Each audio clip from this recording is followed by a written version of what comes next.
আজকে আপনাদেরকে দুই বোন কম্বো একটা ড্রেস দেখাবো কর্সেট। অনেক সুন্দর হয়েছে, একই ডিজাইন একই কালার কম্বিনেশনে করা হয়েছে।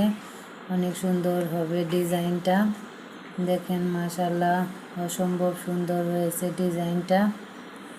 এখানে যে হিজাবি আপুদের জন্য অনেক সুন্দর একটা ড্রেস। দেখেন আপনারা যে কোনো কালার সাইজে কাস্টমাইজ করে নিতে পারবেন। দেখেন হাতাতেও অনেক সুন্দর করে ইলাস্টিক লাগানো আছে, যাতে যে কোনো হাতাতে পরতে কোনো অসুবিধা না হয়। সাথে অনেক সুন্দর একটা প্যান্ট পেয়ে যাবেন, 2 পিস। আপনারা চাইলে সিঙ্গেল শুধু টপসটাও নিয়ে নিতে পারেন। ভালো লাগলে ইনবক্স করবেন, কালার সাইজ কাস্টমাইজ করে নিতে পারবেন। আপনারা যে কোনো কালারে যে কোনো কাস্টমাইজ করে নিতে পারবেন, কোনো সমস্যা নেই। ভালো লাগলে ইনবক্স করবেন।